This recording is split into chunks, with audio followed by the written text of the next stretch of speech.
लोणावळा एक भयकथा भाग दुसरा. भैया भैया, मला भीती वाटते, प्लीज तू बाहेर ये, सई मानसला म्हणत होती. तेवढ्यात रूममधला बल्ब लागला आणि तिची नजर समोर असलेल्या मानसवर गेली. तशी तिच्या काळजाचा थरकाप उडाला. अक्षरशः नखशिखांत ती थरथरत होती. मानसचे पांढरे शुभ्र बुबुळे बघून तिची छाती लपलप करत असते. तिचं हृदय बंद पडायच्या मार्गावर होते. तो तिच्या दिशेने येत होता आणि ती दोन्ही हात जोडून त्याला विनंती करत होती. भैया, मानस भैया, मी मी सई, तुझी छोटी बहीण सई आहे भैया. सई मानसला विनंती करत होती. पण तो विकृत सैतान तिचा भैया नव्हताच. तो होता निर्दयी पिशाच्च. त्याच्या कानात सईचं बोलणं कुठल्याही परिस्थितीत जातच नव्हते. तो फक्त किळसवाण्या नजरेने तिला बघून काळ्या ओठावरून जीभ फिरवत तिच्या दिशेने तो सावकाश सावकाश येत होता. सईने हिम्मत एकवटून त्याला दूर ढकलले आणि रूमच्या बाहेर धाव घेतली. पण मानस हवेच्या वेगाने पळाला आणि तिच्या अगदी समोर येऊन उभा राहिला. ती जिन्याच्या साईडला वळून पळणार त्याआधी तिला त्याने खाली ओढले.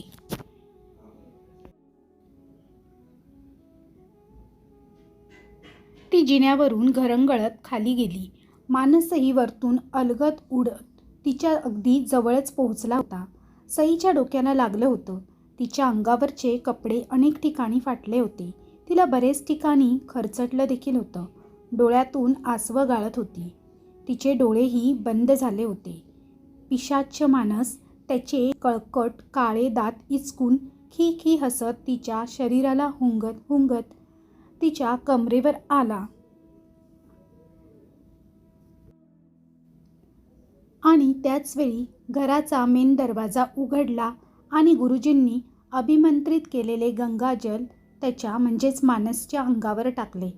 तो वेदनेने विवळत तो गडगडात लोळून घेत होता. त्याच्या तोंडातून वेगवेगळ्या प्रकारचे भयंकर घाबरवणारे आवाज ऐकून प्रत्येकाच्या काळजात धडकी भरत होती. त्याचे ते राक्षसी चित्कार कानावर पडत होते. त्यामुळे सगळ्यांनी एकमेकांच्या हाताला घट्ट पकडून एकमेकांना धीर देऊ लागले. सगळेजण दाखवत नसले तरी मनातून खूप घाबरले होते आणि गुरुजींच्या मागे भूत बनून उभे राहिले. सईच्या डोळ्यावर गंगाजल शिंपडून तिला जागं करण्यात आलं. पण तिने डोळे उघडले नाही की कुठलीही हालचाल केली नाही.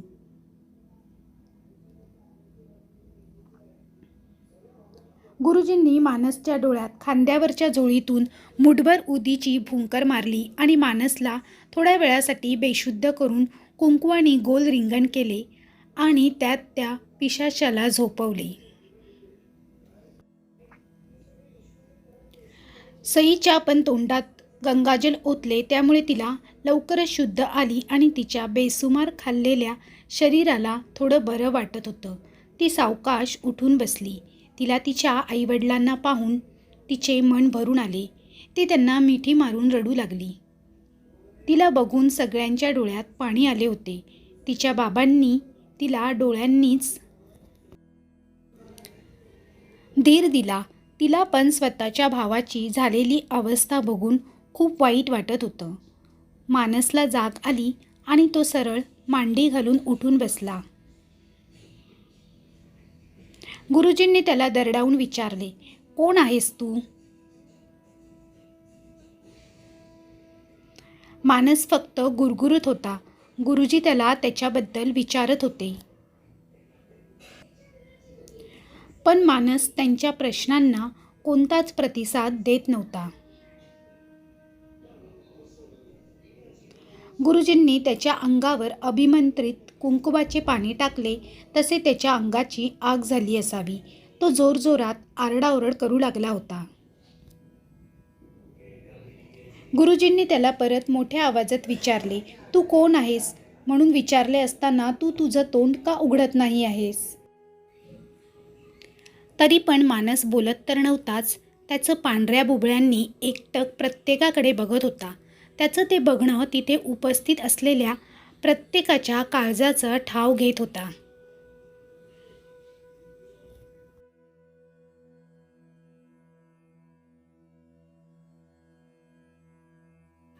गुरुजी त्याला सारखं विचारून त्याचं लक्ष केंद्रित करत होते, पण तो काही गुरुजींना कसलाच बाधत नव्हता.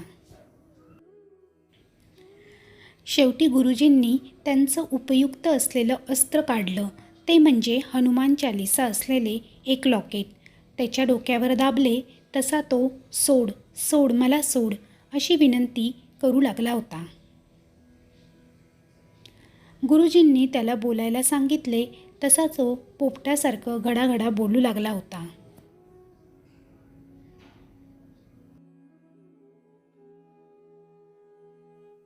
गुरुजींनी लॉकेटचं धाक दाखवून मानसला बोलायला लावले होते. मानसही स्वतःबद्दल सांगत होता.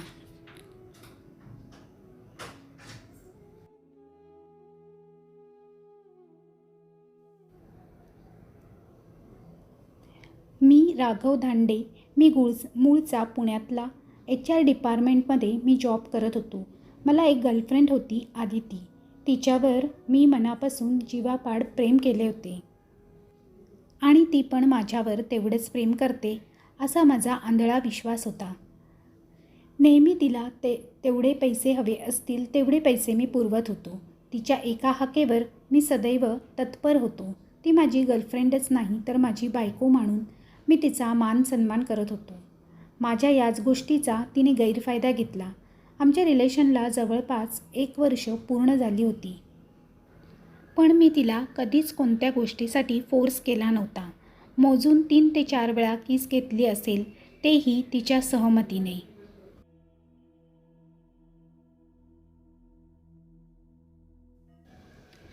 एक दिवस तिने मला लोणावळ्याला बोलवलं होतं आणि ते वेळेस 2 लाख रुपये घेऊन यायला सांगितले. तिच्या बहिणीच्या लग्नासाठी पैशाची अडचण आहे असं सांगताच मीही होकार भरला. तिने खुश होऊन आज मी तुला माझं सर्वस्व अर्पण करायला तयार आहे, आपल्यासाठी एक रूम बुक करून ठेव असे म्हणाली.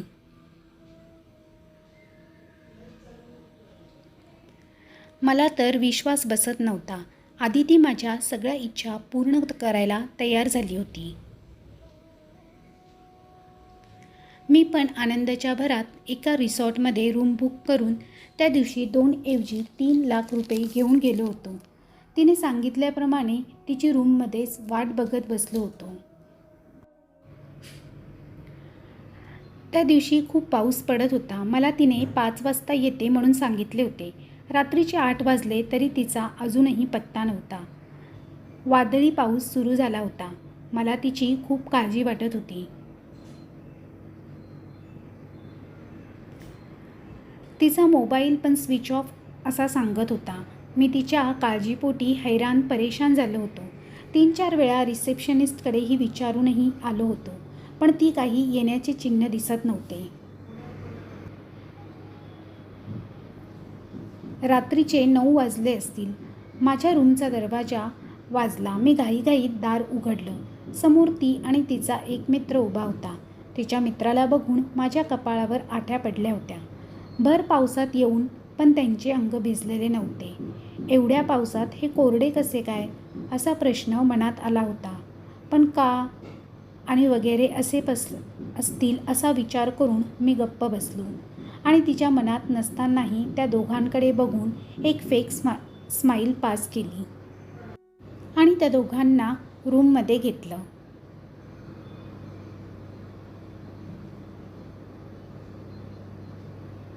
तिच्या त्या मित्राने न विचारता तिघांसाठी ड्रिंक बनवली होती. मला तर त्याचं असं यावेळी ड्रिंक करणं माझ्या काही मनाला पटलेलं नव्हतं, पण मी पण जास्त काही विचार केला नाही आणि आम्ही सगळेजण ड्रिंक करायला बसलो. मस्त आमची मैफिल बसली होती. तिच्या मादक नजरेने मला आधीच घायाळ केले होते आणि त्या 1-2 पेग घेतल्यामुळे माझ्या डोक्यात गरगर करायला लागलं होतं.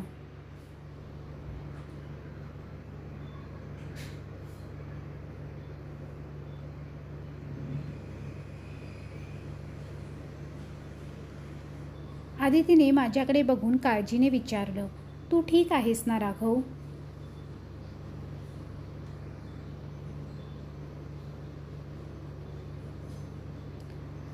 पण माझं तिच्या बोलण्याकडे लक्ष नव्हतंच.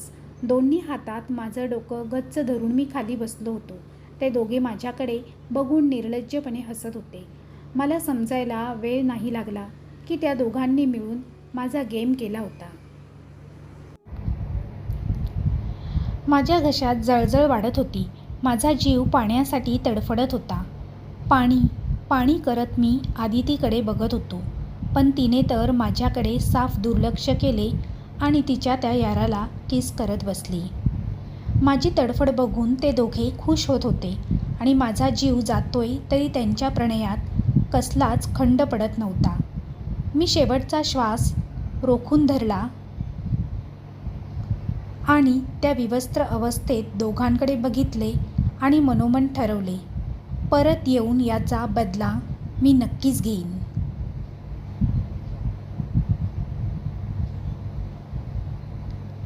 त्या दोघांनी माझ्या मृत शरीराला त्याच जंगलात फेकून दिले आणि ते दोघेही तिथून निघून गेले. पण मी कुठेच गेलो नव्हतो. मी तिथंच होतो. तिथंच मी त्या दोघांची वाट बघत बसलो होतो. आणि एक दिवस आदितीचा तो यार लोणावळ्याला त्याच ठिकाणी आला होता आणि मी माझा बदला घेण्यासाठी त्याच्या शरीरात प्रवेश केला आणि आदितीच्या घरी पोहोचलो.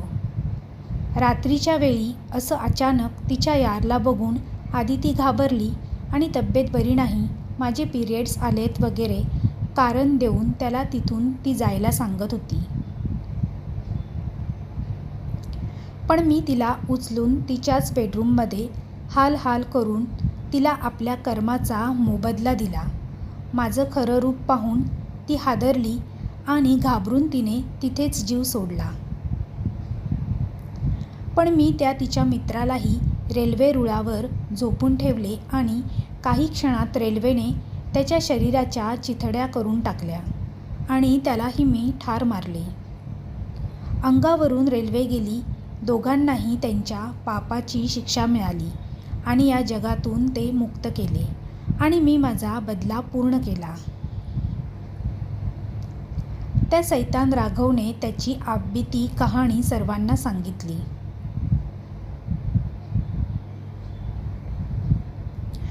गुरुजींनी त्याचं सांत्वन केलं.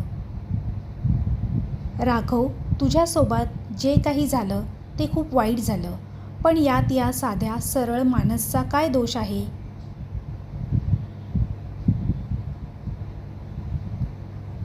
त्या बिचाऱ्याला सोडून जा, निघून जा, त्याला मोकळे कर.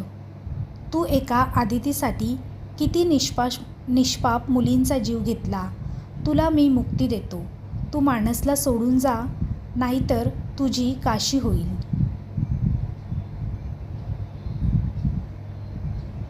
राघवचा जीव चवताळून उठला आणि भेसूर आवाजात गुरुजींना धमकावत तो म्हणाला, माझ्या मार्गात अडथळा करू नका.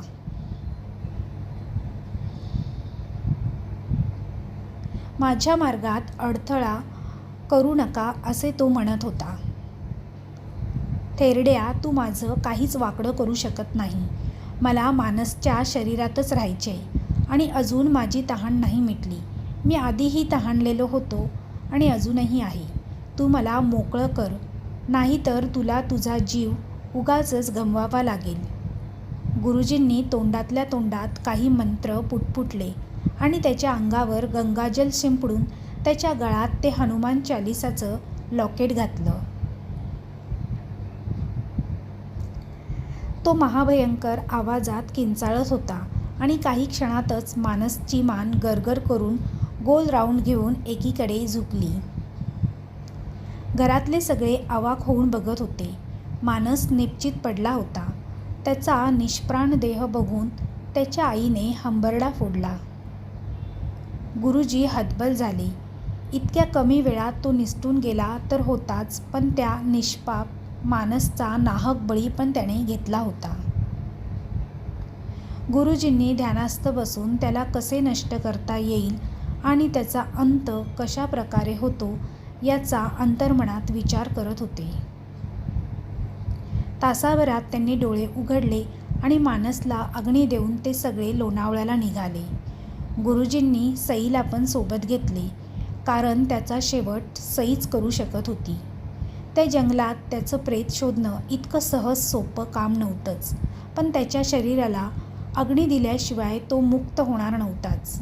त्यासाठी त्याचं प्रेत कुठं आहे हे त्यांनी सांगितले नव्हते. त्यामुळे ते प्रेत शोधून त्याला नष्ट करणे गरजेचे होते आणि सईच ते काम करू शकत होती. त्या बिचारीला तरी काहीच कल्पना नाही की ती किती मोठ्या संकटातून स्वतःहून जात होती. लोणावळ्याला पोचतात गुरुजींनी त्या हॉटेल मॅनेजरला सगळं काही खरं सांगितलं, पण त्यांनी आपले हात वर केले. हॉटेलची बदनामी होईल या भीतीमुळे त्यांनी तिथं कोणतेच विधी करण्यास साफ मनाई केली होती. गुरुजींनी सत्य परिस्थिती सांगितली. जर त्या पिशाच्याला लवकरात लवकर मुक्त नाही केले तर आजूबाजूच्या स्त्रियांना त्यांचा जीव गमवावा लागेल. खूप मोठा अनर्थ होईल. हॉटेल मालकांनी भीतच परमिशन दिली.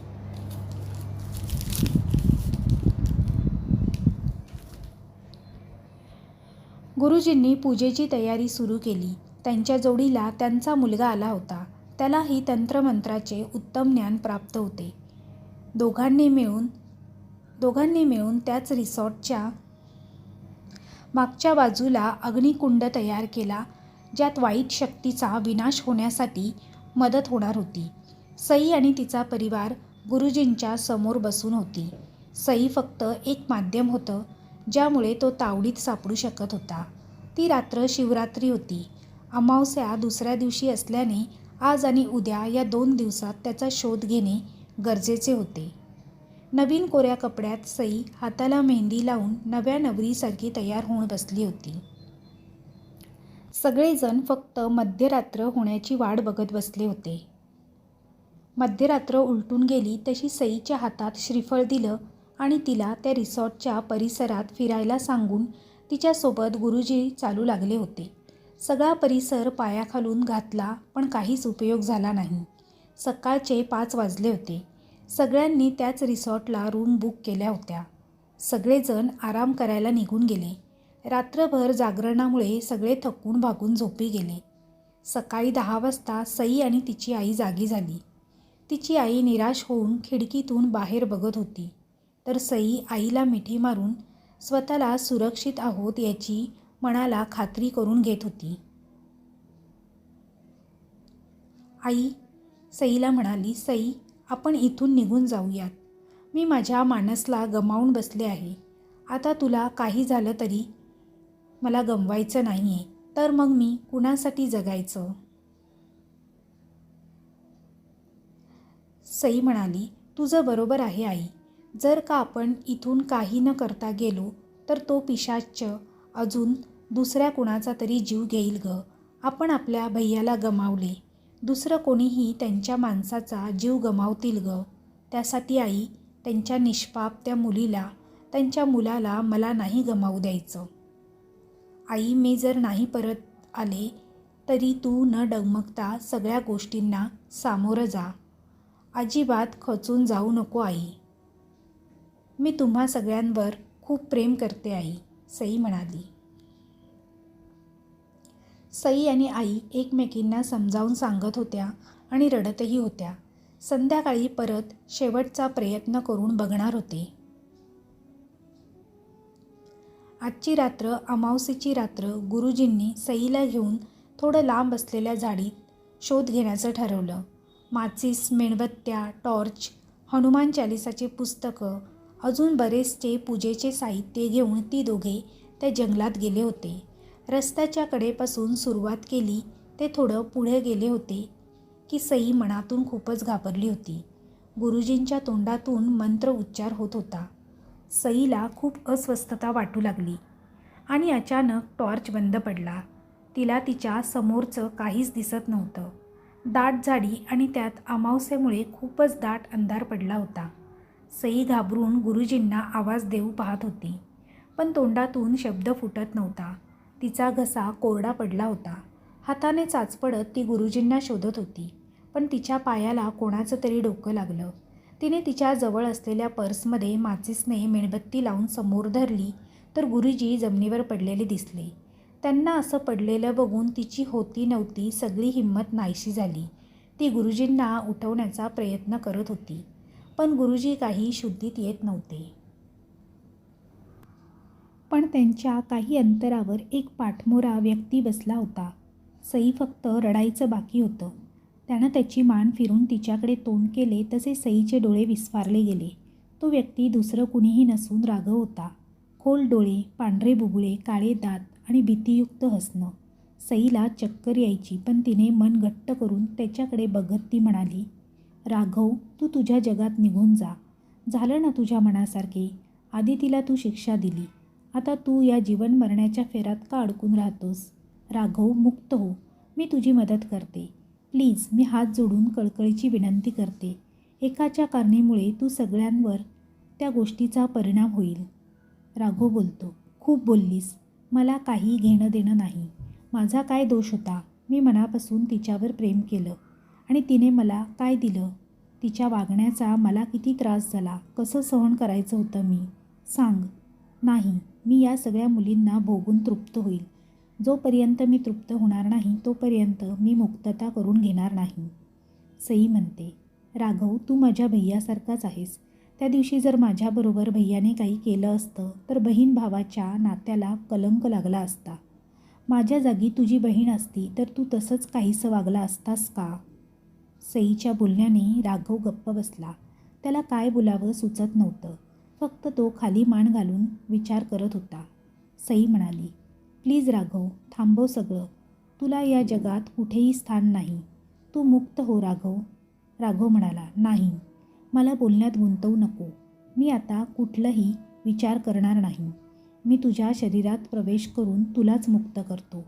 असं म्हणून तो खिखी करून हसायला लागला होता. त्याचे ते भयानक हसणं पाहून सईचा संयम सुटत चालला होता. तिच्या मनातील भीती बाहेर येऊ पाहत होती. खोटं उसना धीटपणा नाहीसा होत होता. त्याने हवेत गिरकी घेऊन तिचे केस विखुरले. ती वरती तोंड करून हसत होती. तसे गुरुजी जागे झाले आणि त्यांनी लगेच तिच्या हातात लाल धागा बांधला. त्या धाग्यावर हनुमानाचे सिंदूर लावले होते. तो तसाच खाली कोसळला. नारळाच्या शेंडीला कापुराने पेटवून त्याच्यावर राघवच्या नाकातोंडात गेला. त्याचं शरीर उभ्या जागेवर जळत होतं. सकाळ झाली. त्याच्या अस्थी जमा करून त्याला गंगेत विसर्जित करण्याचे काम गुरुजींच्या मुलाने केले. त्या जंगलातील वाईट शक्तीचे सावट आता दूर झाले होते. त्या ठिकाणच्या झाडांनी, पक्ष्यांनी मोकळा श्वास घेतला. सई आणि तिचा परिवार मुंबईत परत आले. मानसचे गंगापूजन केले. त्याच्या आत्म्याला शांती मिळाली. राघवचा पण आत्मा शांत झाला होता. दोघे मिळून कैलासी गेले. समाप्त. तर आजची ही कथा तुम्हाला आवडली असेल तर तुमच्या जास्तीत जास्त मित्रपरिवारांसोबत शेअर करा.